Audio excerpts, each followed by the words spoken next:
Hi, everybody. Craig here. Welcome to episode 14 of my 1 versus 2 versus 2 Age of Wonders 3 playthrough series.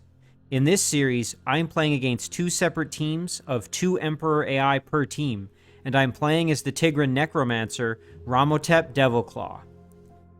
In our last episode, we brought Ramhotep himself up above ground to the surface. Of course, Ramhotep had previously been underground, and you can see here Ramhotep is now kind of carving his way along this sort of northern portion, I guess sort of the northwestern portion of the map here, and we're kind of trying to close in on where we think that Karashar's base is. And so you can see here, if we zoom in on this city, you can see the structures that would indicate this is being developed by a sorcerer, and we do know that Karashar is a sorcerer, so presumably Karashar owns this city, and of course it also is draconian, as you can see from the architecture of the city there. So that's a good sign. So we're going to head over that way and see if perhaps that is where Karashar's throne city is, or at least one of his major cities. So we're using Ramhotep to do that, and of course we're also closing in on Karashar's control of this seal location right here. And you can see that we have Jafsar as well as Leandra. So we have our two big stacks here moving in on Karashar's units that are controlling the seal. We also have a Bone Dragon moving in to reinforce as well. So lots of good things happening. And this episode, I suspect we're going to have some really interesting battles. However, before I dive in, I did just want to give a couple of quick shout-outs to a few individuals who left some fantastic comments on the previous episode. The first of those comments is from Death. Death suggested I'd kind of asked last episode if you guys wanted to see me, really try and hunt down my opponents or sort of just wait out a potential victory due to seal charges. You can see here that I currently have 15 out of 24, so 9 more turns and I actually would win the game just by seal charges alone. But Death is suggesting that I go full aggro, and I really think that's a good idea, and I think it'll also be more exciting, so thank you to Death for that feedback. Civ 5 Addict also echoed the same sentiment, that I should hunt down my opponents and really try to finish them aggressively, and I think that's a great idea. Death also mentioned that I should consider grabbing Invoke Death with my Necromancers when they level up. It's only 5 points, and I get access to it at level 11. Basically, it's a chance to just instantly kill a target unit, and if it fails, I believe it reduces the target's total hit point amount by, I think, 40, if I'm not mistaken. So it's actually quite a good ability. And that's a great suggestion there from Death. The next comment is from Thomas Hazelwood. Thomas suggested that I could consider replacing the sarcophagus in Ramhotep's stack with the Manticore Rider now that I have a flying unit.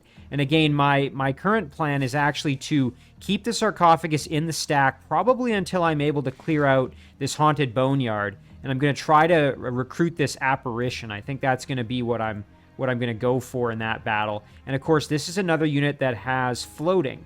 And so then I'll have another powerful tier 3 unit. And what I'm thinking I'll do then is I'll break the sarcophagus off, replace it with the apparition, and then I can send the sarcophagus perhaps over to reinforce some of my other stacks over here. So that's kind of the plan there, because I totally agree with Thomas that it would be a wise move in that currently the sarcophagus has a limited amount of movement there at 28. I'm hoping, yeah, the apparition is 32, so that's much better. The next comment here is from Nolan Cook. Nolan mentioned that something I could consider doing would be using the Reanimate Ruins strategy after plundering a city. And that's, again, a great idea. I've actually used that in previous Necromancer playthroughs, in particular when I selected the Destruction Adept specialization, which unfortunately I didn't take this time. And again, I've kind of regretted not taking it because money has really been a problem for me this series. Although I've worked around it, but I've always been kind of constantly low on gold. So great call from Nolan there. That would definitely be a way to augment some gold income. And of course, that involves using the Reanimate Ruins spell and then plundering a city for its resources. And the reason that Destruction Adept is so useful is because you get access to Hasty Plunder, which lets you plunder the city very, very quickly. I think it just takes a single turn. So yeah, anyway. The next comment here is from Insert Username. Insert just reminded me to watch out for the spell Arcane Binding. Of course, I'm up against a sorcerer hero, or excuse me, a sorcerer opponent in Karashar. And so Karashar is going to have access to Arcane Binding, which just means that any of my summoned and I believe magical origin units are going to be vulnerable to that spell, which can allow him to take over that unit if it's a successful cast. So just a good thing to remember. There's a comment here from Samuel Otosh. Samuel pointed out that something I could consider doing in the future is either playing through the campaigns or maybe some of the scenarios. And I think that's a great idea. Now, I'm not sure exactly how well those will play with the mods that I have installed, but let me know in the comments, you guys, if you're interested in seeing me play through the Age of Wonders 3 campaigns or scenarios. That's something I haven't really done on the channel, and it's been a very, very long time since I've played the campaigns myself, so I really kind of don't remember them very well, so it would be actually a lot of fun to go back. But let me know what you guys think. And then finally, a comment here from Mike Roscoe. Mike pointed out that he loves the videos, but that he kind of hates the way that I pronounce Tigran. And you know what? This is something that I really wasn't sure of, but let me know in the comments. What do you guys think? Do you pronounce it Tigran, like tiger, or do you pronounce it Tigran, as in like Tigger the tiger from Winnie the Pooh? That's kind of what I always thought of. So I don't know. My brain just settled on Tigran for some reason, and that's what I've always called it. So let me know what you guys think. But as always, a big thank you to everybody for the excellent comments and suggestions. They are extremely appreciated. So let's dive into the episode as we have a lot to do. And again, there's a bunch of things we had left kind of hanging here from the last episode. Now, we did have this dungeon to clear, and the only question was if we should maybe wait and let this Manticore Rider jump in next turn. That said, we do have some very powerful units in this stack, so I'm actually thinking we can probably manage it. Let's take a look. Oh, definitely. Oh, look at this. We have a Frostling Ice King. Interesting. Wow, it's a giant Frostling. So it is considered a Frostling unit. It's also a giant. Very, very cool. Oh, that is neat. This is super cool. Frost weapons, frost protection, fire weakness. Makes sense being a... And then it has Demolisher, Shatter Strike. It's armored. Wall Crushing, so it can basically be like a siege weapon. Inflict Frostbite, and then Pledge of Protection. Now, this is only useful if you have a Frostling Hero, Frostling Queen, or White Witch, or any other Frostling female unit that you can have this unit take some of the damage for them. Very, very powerful, though. I would love to try and get a Ghoul Curse on this. And then we've also got a Frostling Phalanx unit, which is quite powerful, so that's another one to try and Ghoul Curse. And then we've also got a Berserker, and then 2 Polar Bears. You know what? I am going to wait. I'm going to wait and let my Manticore Rider catch up, just because that's going to make the battle that much, a little bit easier. So we will wait. Okay, so now we also have Sheila the Spoiled, so let's decide what to do with her.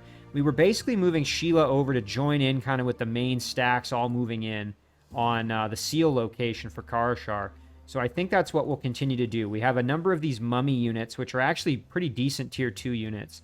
And we're going to continue the move over this way. So, fortunately, the Lucky Clovers are not back yet. However, the Haste Berries are there, so we could actually head over and grab those perhaps next turn. So let's do that. Meanwhile, our builder, we were moving over to try and set up a fort near this Heart of the Arctic so we can get the additional casting points, which is going to be very good for us. Okay, so now the big question. Where do we want the Bone Dragon? And I think we probably want it in Jafsar's stack, although, you know, given that Leandra's stack is not the strongest, it might actually be nice to have it in her stack. This is kind of one of those decisions moments. Now, in this stack, we could probably get rid of the Shredder, although it is a very leveled up and powerful unit, and it does have Hurl Net, which is quite useful. I think I'm actually going to get rid of the Shredder out of this stack. Doesn't mean I'm going to, you know, abandon the unit or anything like that, but I think what I'll do here is I will leave the Archer, or excuse me, the Shredder behind, and then I will move the Dragon in to join the stack. Oh, and would you look at this? So here's Karashar himself, and he is actually separated from the rest of his units that are guarding the seal location, and he's actually kind of vulnerable right now as he's in the water. He's embarked. He does have a hero with him, a Theocrat and a Node Serpent, But otherwise, he just has tier 2 and tier 1 units here. So that might be a good opportunity for me. Well, I can at least take out these units. I'm not going to be able to get over to him, sadly, this turn.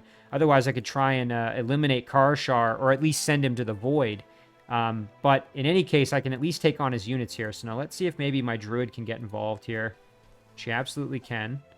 And you know what? My Shredder can even get involved. So now let's step over with Jafsar here. We're going to initiate this battle. Okay, and we're going to do it manually. Should have pretty good odds here. I mean, we've got the overwhelming force on our side.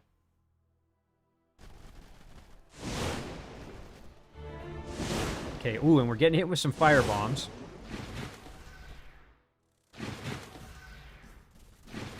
Alright, so moving in on me here.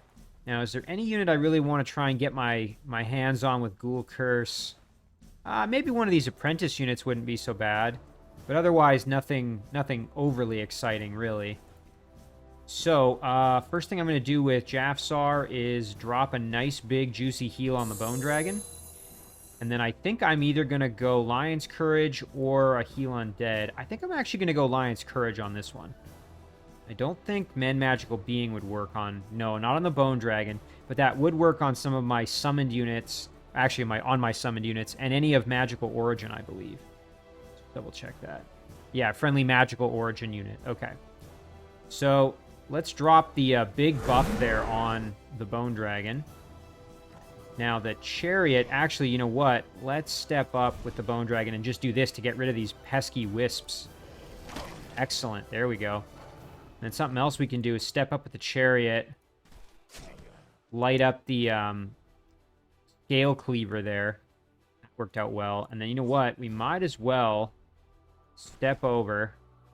Ooh, and unfortunately, we won't be able to get the kill here. No, not quite. That's kind of a shame. Well, you know what? We're going to take some damage, but let's do it anyway. There we go. Normally, I wouldn't use Chariot, or excuse me, Cavalry on Pikeman unit like that, but in this case, that was less of a concern. It would be great to get a kill with this baby Reed Serpent, but I do have to be careful as I don't want that Reed Serpent to be in any unnecessary risk or anything like that. So, got some powerful ranged units here we do have to watch out for, and of course that Firebomb is pretty nasty.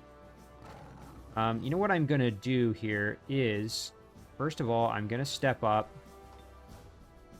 When that Wisp has quite a lot of physical protection, that's not going to do as much damage as I was actually hoping for. We'll do it anyway. And then I'm going to retreat back with Leandra. Again, we do have to be careful. We don't want Leandra in any, unnecessary harm. So I'm going to throw Nourishing Meal onto the Reed Serpent just to buff its health a little bit. Now the mummies I'm actually going to, I believe, retreat back here a little bit. And maybe kind of park like this. And then the Ice Queen, I would like to drop the heal. The only concern there is that I do have to watch out because I don't want to leave a unit exposed. So, again, when they're sitting next to the Frostling, if they're not a Frostling themselves, they get exposed, which isn't great. Okay, so then let's go like this. Yeah, there we go. And then move over like that with the Mummy. The Lurid Crab can kind of hang out in reserve, I think. This Mummy can hang out in defense mode. And the Baby Reed Serpent, I'm going to actually retreat back. Okay, now my Oathbreaker can charge right in aggressive. And that's going to do it. Again, I might be being a little overly cautious, but that's fine. Ooh, we're taking some pretty hefty damage from those fire bombs. Okay, going after the hero. That's not really unexpected. All right, let's deal with this. So our Shredder really got beat up.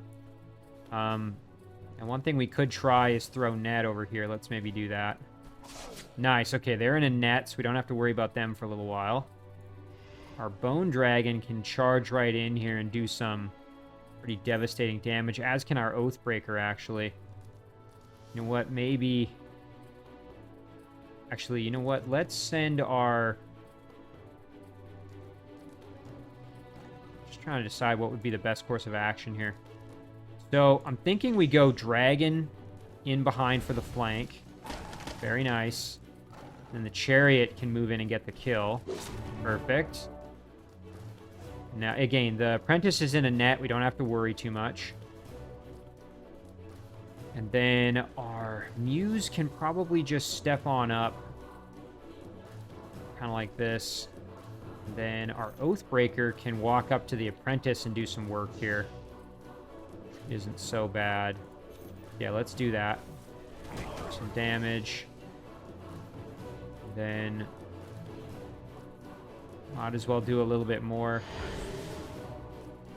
Followed up with a bit extra. There we go. Our Ghast getting up to level to gold medal. That's great. Jafsar, on the other hand, can... You know what? Let's go over here and grab a cadaver that's already at bronze medal. That's pretty good. You know what? We can hit this Wisp for some good damage. Let's do it. Nice. There's the kill with the baby reed serpent. That's good. Now, Leandra here, we have this Hellhound, which we could try and befriend, actually. 65% chance. That's not bad. You know what? Let's do it. Nice, and it worked. Okay, that's perfect. One less thing we have to kill, and then our mummy can perhaps step over. Nice kill there. Okay, so now what's left? I think it's pretty much just the apprentice in the net over there. And this mummy can just move over. Well, this worked out pretty well, actually. Yeah, we're in good shape. Okay. So yeah, we are going to keep taking damage, so we don't want to drag out the battle really too much longer. You know, Leandra doesn't have... I just wanted to see if she had heal undead. So she doesn't. We've already used our nourishing meal. So let's use our awakened spirit here on the baby reed serpent, just to get a little more experience. And then we can do a heal with our muse here. Let's drop it on the mummy. Actually, let's drop it on the bone dragon. Yeah, there we go. Jafsar, on the other hand, over here, can step on over. Do some pretty good damage. What else do we have? We have our musket. Let's use that. Nice, okay. Oh, actually, you know what? I should have attacked them in melee and tried to ghoul curse them, but oh well. Not a big deal. Alright, and then our chariot can advance. Redder can probably kill them. Would be nice to get a little more experience with the bone dragon here. There we go. And then just making sure that there's nothing else I can do with any of my other units here. No, I think we're good. All right. So let's get the finish with the chariot. Excellent. So that takes care of the units guarding the seal. Now, I am not going to leave any units here on the seal because I want the bulk of my fighting force to continue over to keep the fight coming towards Karashar. So what I'm going to do here is advance like this. Now, the question is, can I engage this battle from where I'm currently standing and bring my units along for the ride? I'm not 100% sure. Let's see what happens. Okay, so it would only be the Bone Dragon and the Ghast, because they're the only units that can actually embark to do the battle. So I suppose, I mean, I could try and headhunt Karashar, but it's probably not worth it, really. Yeah, if I'd have planned things a little better, I might have been able to... shoot. Yeah, it doesn't look like I can get there. Hang on, how much is this? 3. So if I moved Leandra up here, she could probably join the stack. Ooh, I wonder if this crab... Can the crab get over there? The crab could, I think. So the crab, maybe the reed serpent, because they can swim. Well, you know, let's see. So yeah, I have the Ghast and the Bone Dragon. I expect in the battle I'll get hit with a bunch of spells, but I'm just trying to see if it'd be possible for me to kill Karashar, because if it is, it might be worth losing some of my units, you know, to make that happen. Okay, so what if I moved my 2 of these units out of the stack? So let's say the Oathbreaker and the Muse, just as an example. And then I moved my Lurid Crab over, so that's 3 and 6. I think that would be enough. So let's see if I go like this with these two. Now, they can go one more. Now, let's just see what happens. So if I were to move the Oathbreaker and the Muse over here, and then move these two into the stack, I think... Yeah, there we go. Okay, well, now I'm at least bringing some additional units into the fight. Again, is this worth it? I mean, probably not, but, you know, at the opportunity to try to kill Karashar, it is tempting. It's very tempting, especially with this Bone Dragon. I'm gonna stew on this one. Let me think about it while I do the rest of what's going on here. I do also now have a Phylactery, which is perfect. That means that if Ramhotep goes down, my research doesn't stop. And I think I'm still able to cast spells, if I'm not mistaken. All right, let's see what else we have going on. Yeah, so that's kind of done. We had a scout up here. That's already done its thing. Let's go check underground. Right, okay, we have this stack to kind of do some work with. So the question is, where should they go? We could go explore over here and see what we can find. That's certainly an option. And there are some structures in here we could try and clear out. We got one here. Let's see what happens if we try and do this in auto combat. Oh, and we lost our Lost Soul. That's a shame. A Sharp Lightning Edge, a pretty good melee weapon. I think we're going to sell this for the gold. Yeah, that's excellent. Another structure we can try and clear out here. Yeah, let's do it in auto combat. We'll probably lose our... Oh, nice. We healed the Sun Guard. That's good. Perfect. And we'll just keep doing that with this stack. We'll just keep clearing out structures for extra income. It's a pretty solid way to generate some additional income. Wouldn't be bad to maybe take over this city as well, since we're in the area. Now, as for other units underground, we do have this Mystic who we were kind of moving over. Let's send the Mystic down this way. Okay, and I guess it's faster to go up above ground. That's kind of funny. What else we got here? Right, we have our Beetle doing some digging for us for the extra income. It's much appreciated.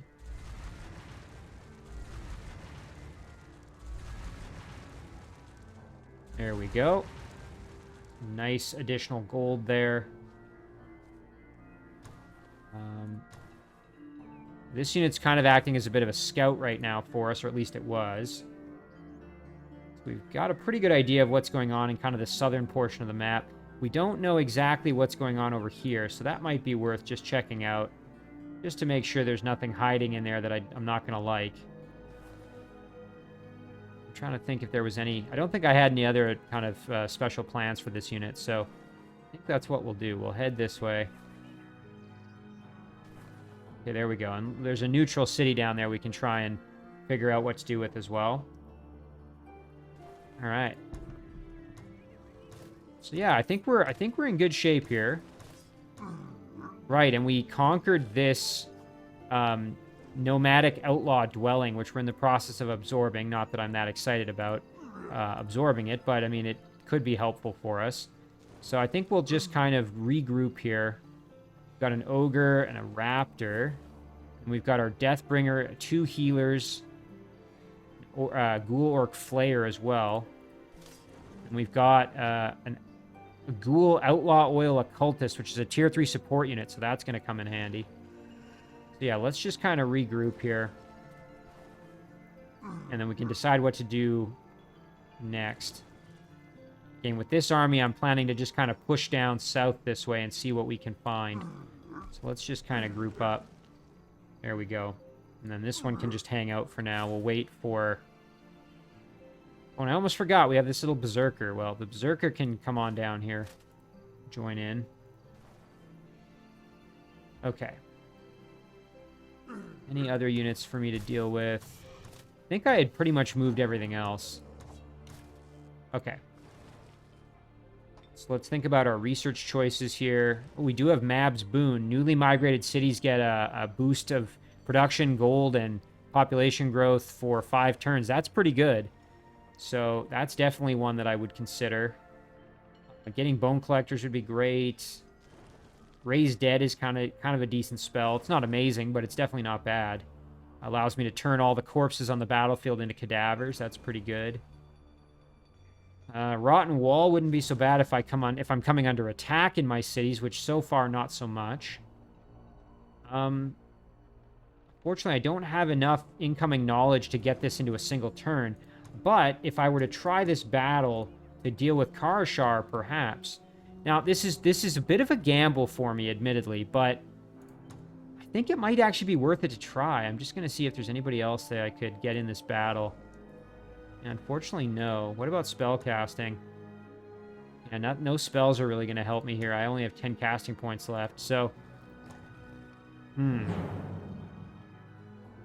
what the heck. Let's give it a shot. I might regret this, but let's give it a try. Really, what I'm trying to do here is kill Karashar. Again, the nice thing is that the units are in boats, which is kind of...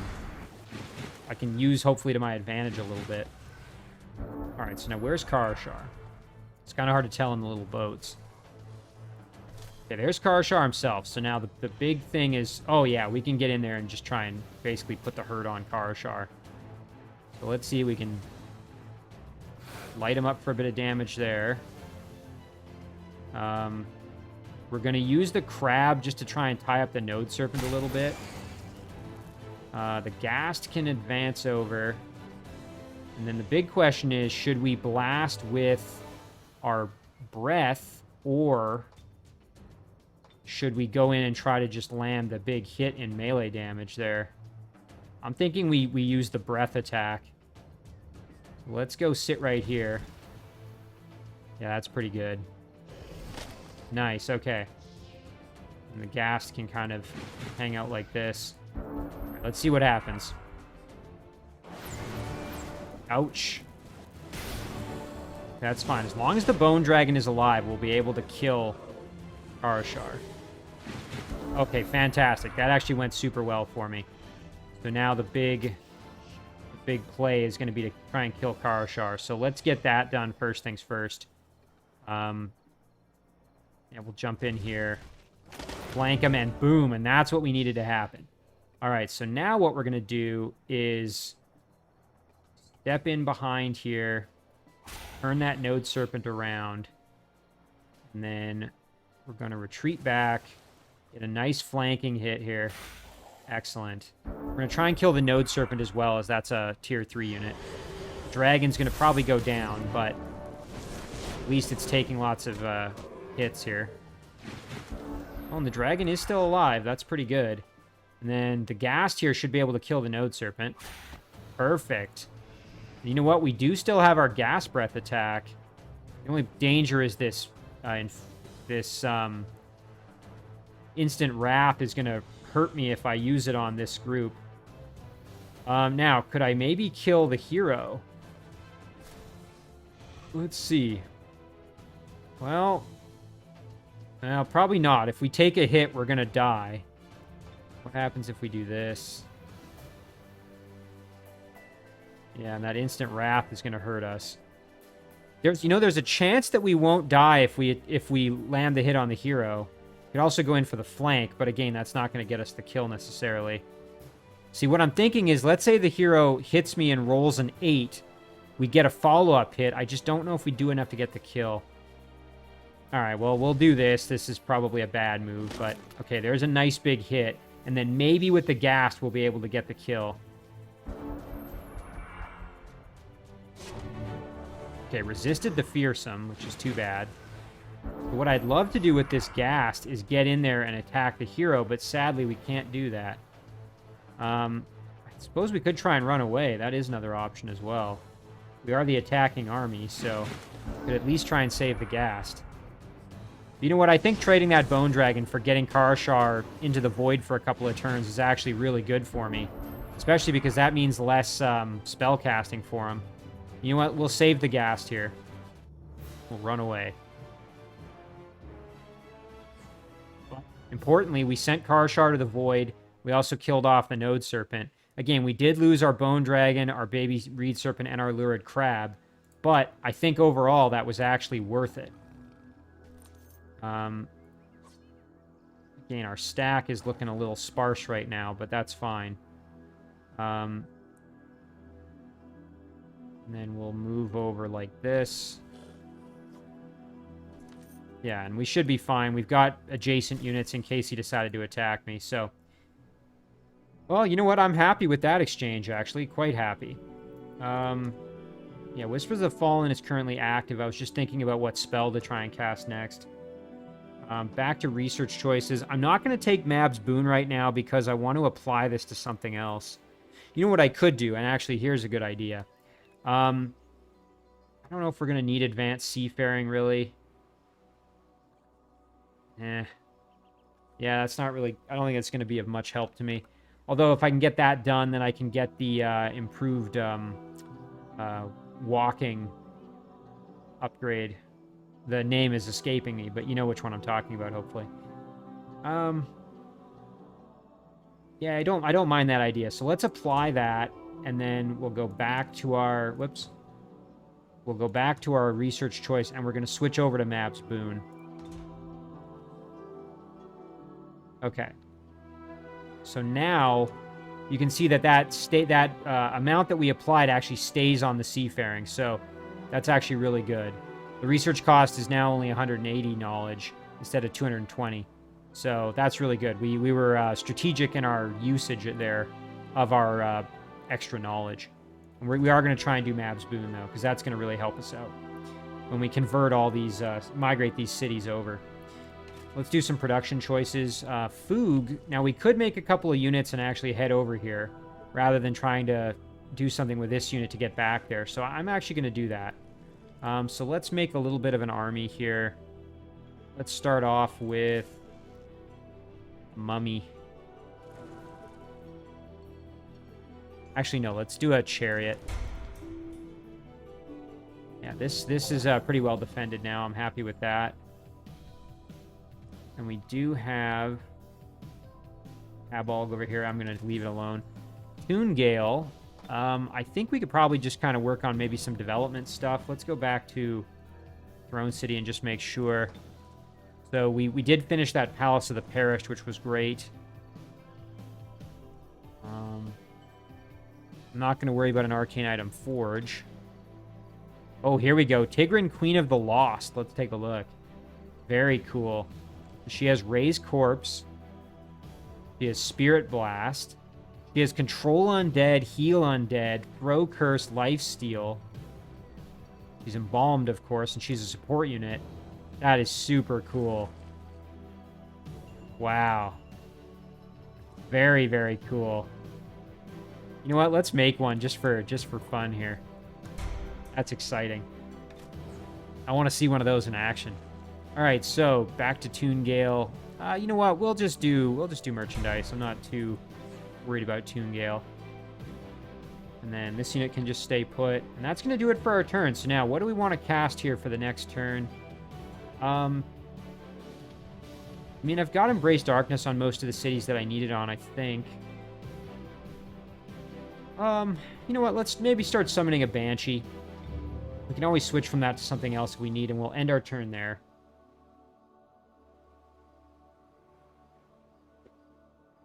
And again, I don't want to station anybody on the seal right now just because, you know, again, that's going to, you know, give me that seal victory that much faster. And at this point, I really want to just hunt down my opponents. So that's why I'm going to leave it unoccupied.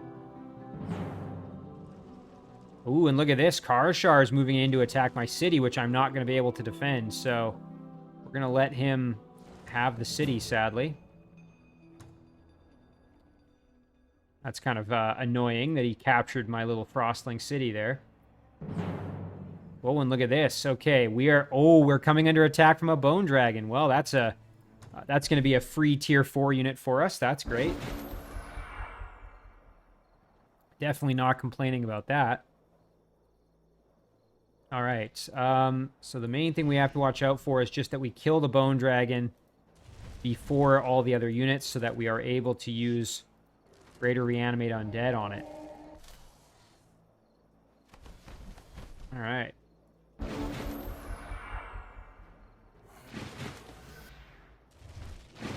Oh shoot, I was hoping the Bone Dragon would be a little more aggressive than that. That's fine.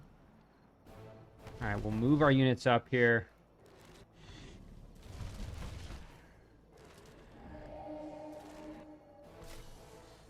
Okay, that's pretty good. Again, we just need the Bone Dragon to die.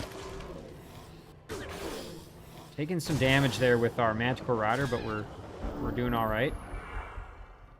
Okay, so let's attack the Bone Dragon here. Dragon versus dragon there a little bit. And our Manticore Rider can use a wing beat here. Would hit our own unit though, so we're just going to instead use a standard attack. And then the only other trick here is we just have to make sure that we get the kill. You know what? We can probably get the finish with Ramhotep, actually. So we have Spirit Ray. Oh, yeah, no problem. And then we can move on over. And just like that, we have ourselves another Bone Dragon. There's an automatic level up for it as well, which is fantastic. And then let's start beating on the Carrion Bird here with our Wraith units. Perfect.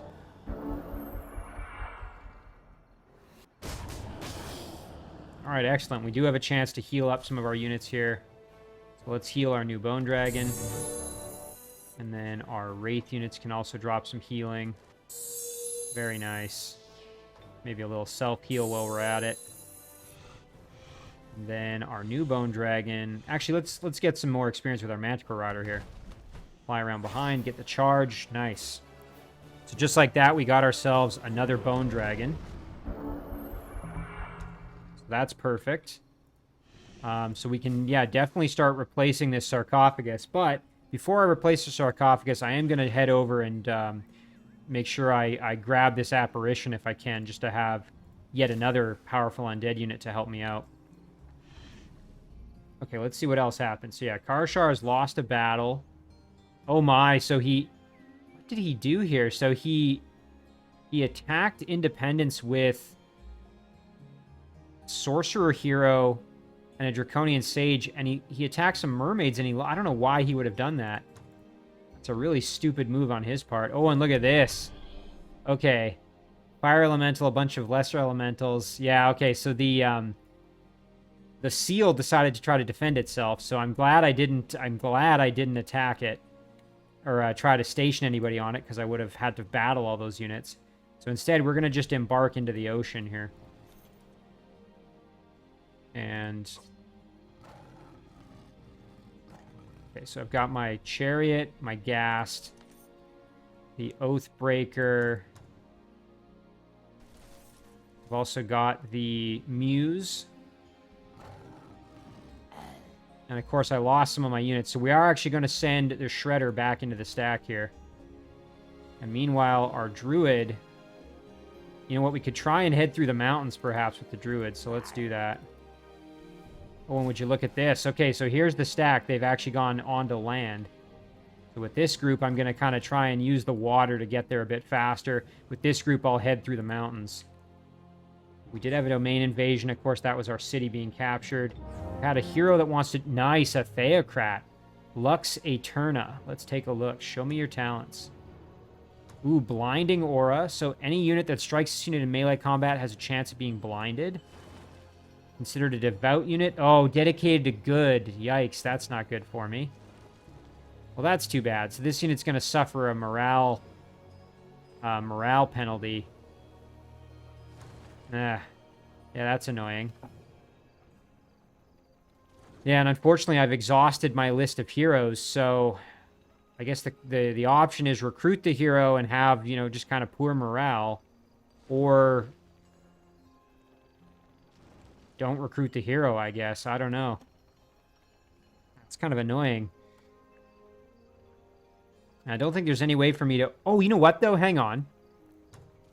So then the hero should become dedicated to evil. Yeah, there we go. So because I have my Embrace Darkness, that makes all of my heroes and my leader dedicated, and it balances out. So because I'm dedicated to evil, it's fine. That overrides the dedicated to good. That's kind of an interesting situation. So we were able to skirt it. I'm glad I remembered that. That's happened once before, I think, on one of my series. So let's do... So machine and undead units can never be healed by this ability. So Bestow Iron Heart's not going to be of any value. Aura of Resistance will be, however. Chaplain, again, doesn't affect undead, so not so useful. Sacred Arms, let's do that. We can do, yeah, Touch of Faith, again, no good. Undead units not affected. That's the only thing that does kind of suck with a Theocrat, is that a lot of the upgrades are not effective. The good thing, though, is Bestow Iron Heart will still, I believe, provide all the additional benefits, like the +1 defense, +1 resistance, and strong will. It just won't provide the healing, at least I think so. So we will grab that. And then, you know what? Maybe what we'll do with the remaining points is we'll grab Divine Channeling for the extra casting points. And you know what? We're going to have the Tigran Queen of the Lost right away, so we'll wait a turn with our hero and we can group up. Now, there is a cave entrance over here, but I think we want to stay above ground. Keep looking for anything of interest. We can upgrade Ramhotep, who is now level 11. And that, yeah, as you can see here, we now have access to Invoke Death. But again, the big thing we want at level 11 is Undying, so we're going to grab that. So Ramhotep is now effectively unkillable because, if I remember correctly, Ramhotep has... Oh, he doesn't. Okay, that's Jafsar that has the other chest gear that gives him Resurgence. But Ramhotep now has Undying, and we have our Phylactery, which means that even if he does die after coming back with Undying, he doesn't lose anything. We can still cast all our spells, so we're in really good shape. All right, so let's head over. We'll clear this out, and then we're going to start heading directly into... Oh, we do have that quest that we were working on, if I'm not mistaken. Yeah, I remember this. Okay, so we have more opportunities to get additional undead, so let's do that. We're also going to potentially get a Fire Spirit, Searing Wyvern, so... Let's see. We can send our Manticore Rider over as well. Our Bone Dragon cannot move at this point because we just managed to get it. So, all right, let's do this battle. Again, we're going to try and get that tier 3 undead unit.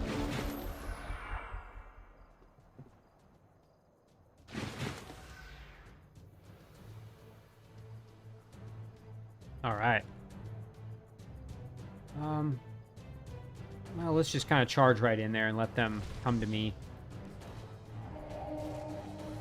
Everybody's just going to kind of go right up the gut here, including Ramhotep. Again, the target is this apparition. Nice, okay, we did some damage and we got lucky, so we didn't take any. Alright, so... see, this carrion bird can get flanked, and then that frees up our Bone Dragon to step over, flank the apparition for some damage, and then we can follow that up with a little bit more here. Very nice. And then I think I might do kind of the same thing I did before, where I'm going to use Ramhotep's Spirit Ray. There we go. And then, just like that, we have ourselves an apparition. Perfect.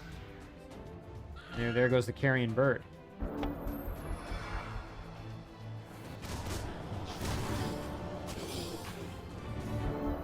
Nice, and our apparition got a kill and a level up. That's perfect. Now this Wraith can drop a nice big heal. And with Ramhotep, I'm actually going to heal the apparition, I think. Although I suppose I could try and use Control Undead to get this ghost on our side as well. Yeah, let's maybe do that. Nice, okay. Well, there we go. We are basically just recruiting a massive army over here with all the undead we're getting our hands on. Jata's Rags, 40% blight protection, +2 defense, and +10 hit points. That is extremely good. And then a bandit dagger that we don't really need. So let's take this. We're going to sell the dagger. And then we're going to take the rags, and we're going to figure out which hero still needs... Well, Sheila doesn't have any torso gear. Jafsar has the incredible one. Leandros is very good. And then Lux Aeterna, our new hero. So I think maybe what we'll do is we'll send this to Sheila because she is a little closer to the front lines of battle. So it's telling us that Lux Aeterna has level up, but we've already done that. So let's jump back over. Okay. So again, let's see. Where's this quest at?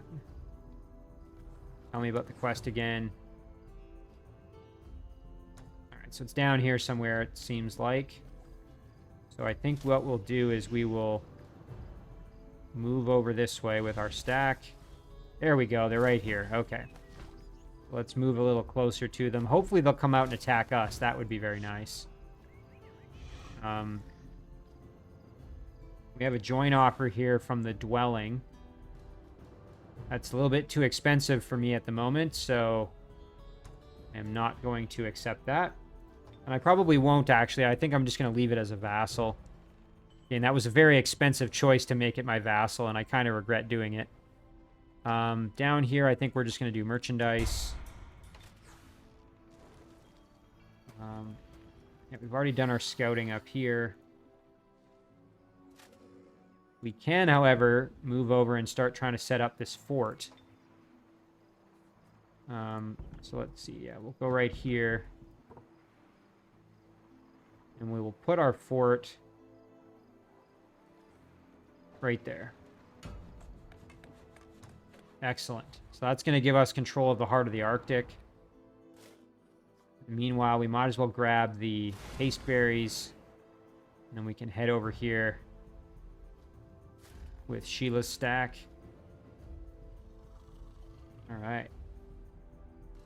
So then if we move back over here, we were moving this unit underground and towards the city down here because, again, we want to build a bit of an army so that we can capture this goblin city. We're not going to need too many units, I don't think. Once we have this chariot, maybe one additional unit along with the mystic, and that should be enough, I'm hoping. Do our additional digging for gold here.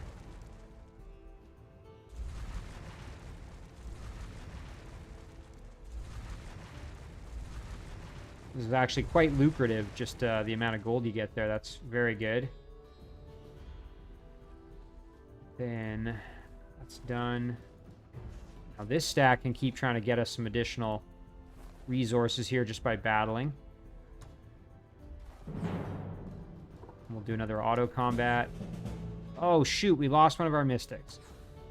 Oh, that's too bad.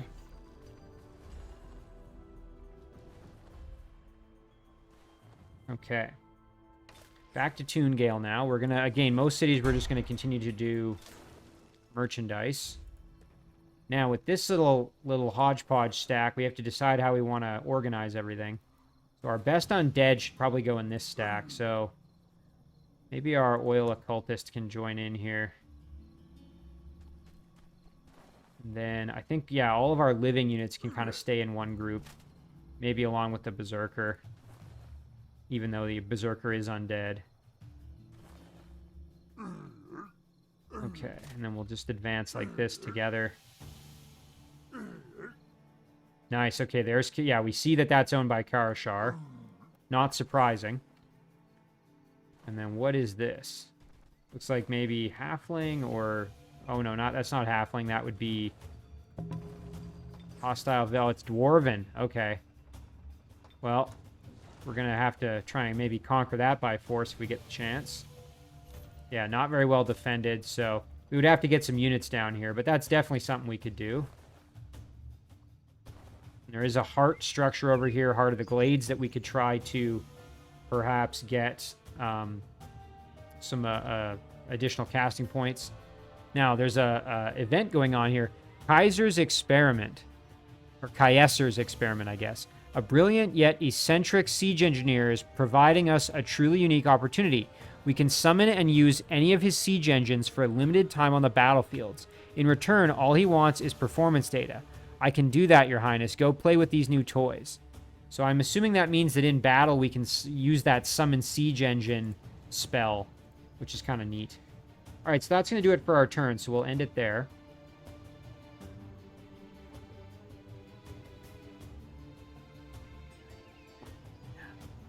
Again, I'm kind of interested to see just what Karashar has guarding his city, now that, well, Karashar himself has been sent to the Void. So I definitely want to try and capitalize on this. Oh, and there's Sidran. That's our Shadow Elf opponent. He's doing something in the Shadow Realm. Again, we have to try and get somebody there as well. Once we kill off Karashar, we can head into the Shadow Realm. Oh, and look at this. Okay, they've come to attack. So this is the thing we want, the Revenant Titan. The rest are all Tier 1 units. So that's really the thing we're focused on, is getting that Archon Titan. Oh, and you know what? I realized I completely forgot about that dungeon. Well, shoot. I had planned to go in and raid it, and of course I completely forgot. Well, we might be able to head back, but it is kind of inefficient. Well, dang it. That's annoying. I mean, it happens sometimes. You know, you get a bunch of things going, and you sort of just forget what you were planning to do. Oh, that's totally my fault, though. Now, look at this. I do have gold medal with the sarcophagus, and I now have zombification. Turns a nearby non-undead deceased humanoid unit into a zombie. Oh, that is super cool.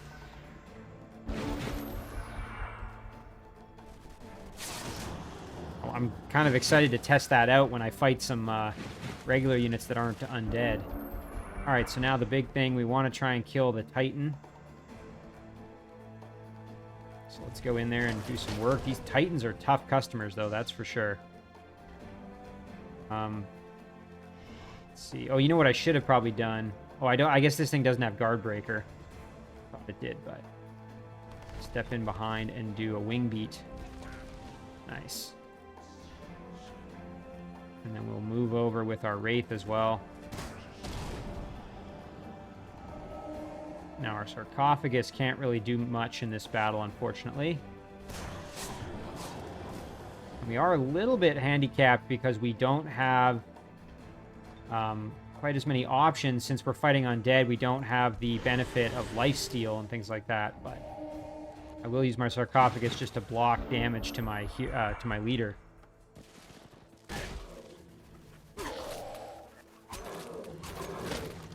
Okay.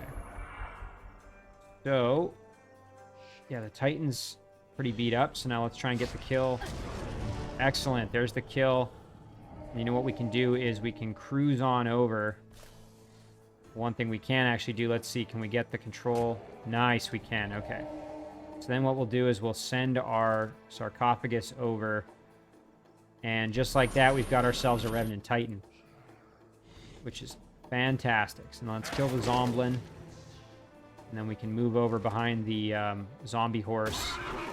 Do some hefty damage.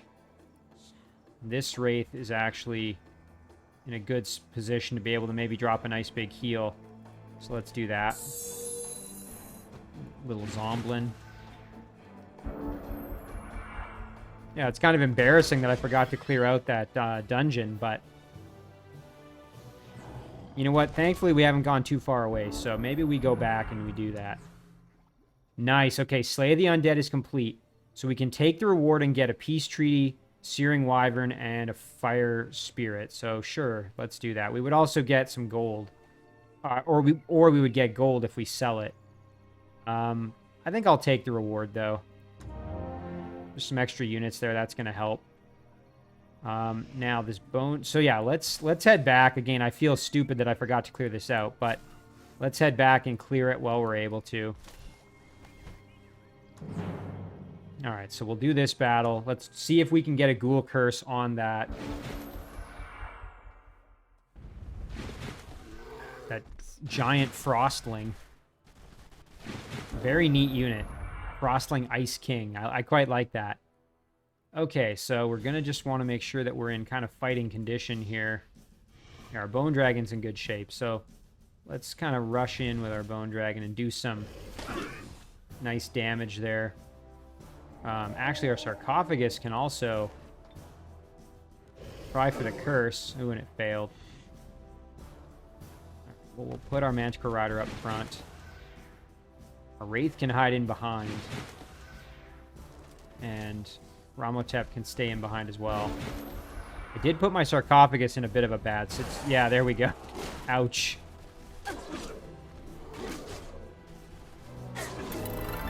Now, I do see here that the Phalanx is actually in a really good spot here, and it's cursed.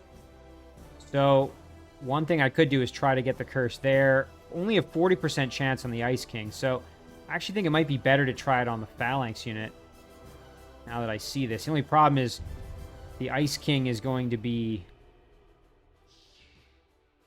it's probably going to die if I don't try the Ghoul Curse on it this turn. That's the only problem. You know, we could try and Fear. Let's see if that works. Nice. Okay, we panicked the Ice King. That helps a lot. So now we don't have to worry quite so much. So let's head over with Ramhotep like this and try and get this Phalanx. Nice. Okay, I think we did get that. Okay, let's check the combat history.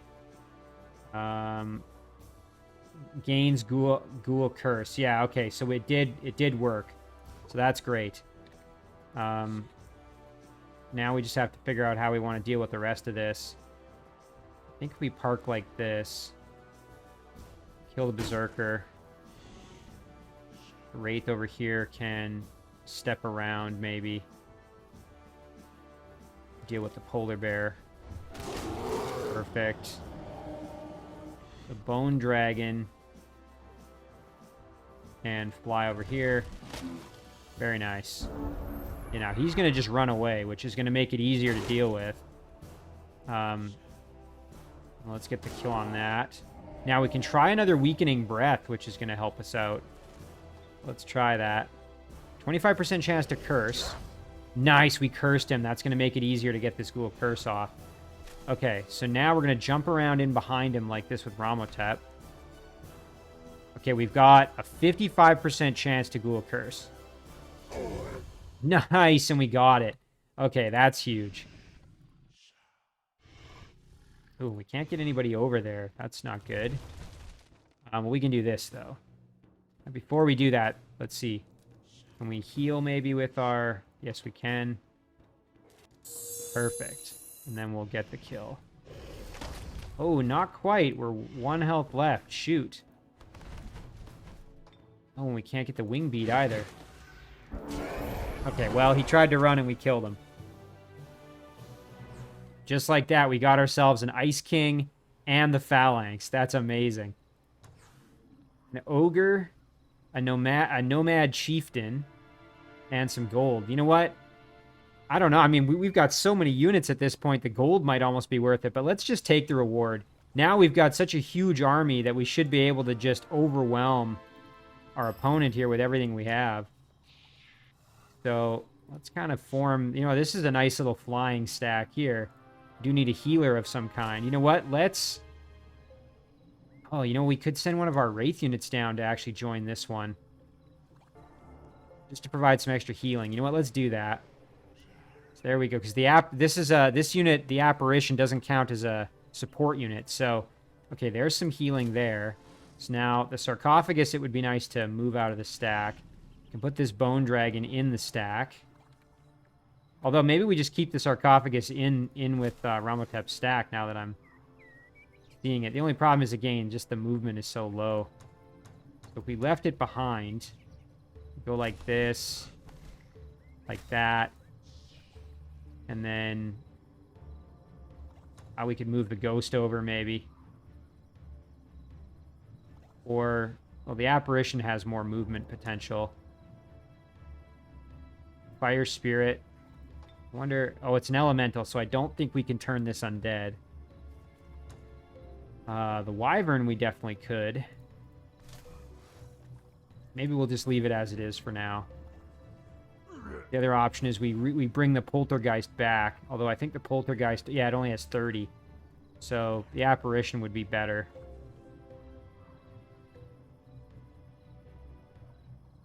Well, I'll figure it out. In any case, we've used up all the movement in most of those units.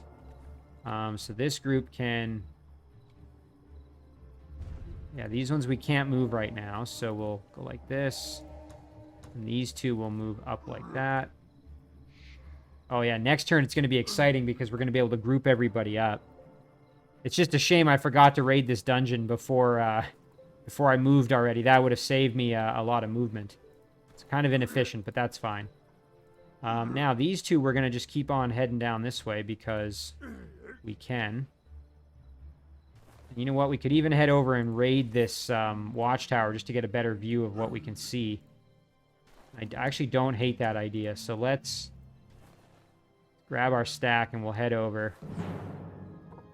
Do some auto combat. Very nice.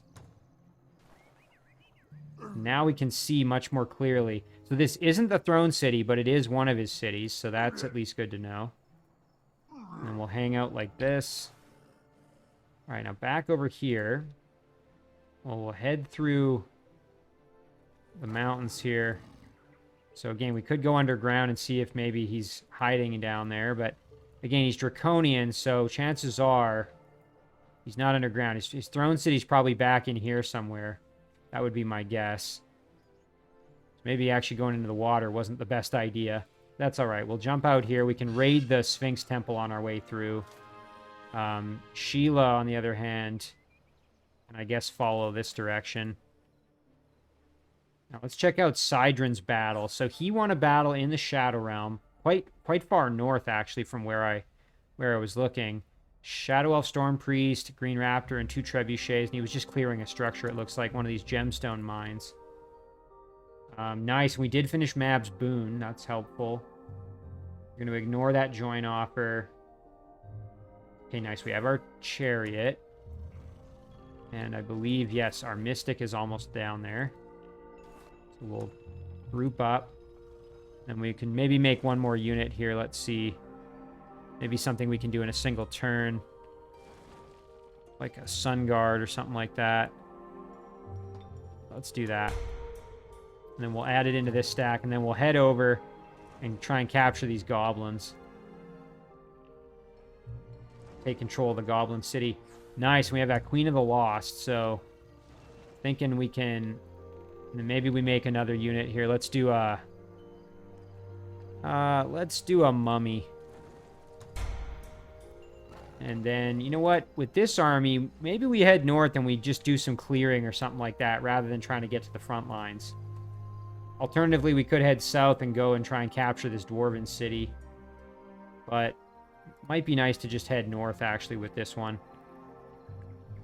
So we will group up and start heading that way. Should probably wait for the mummy, though, so I'm not going to get too far outside of my throne city.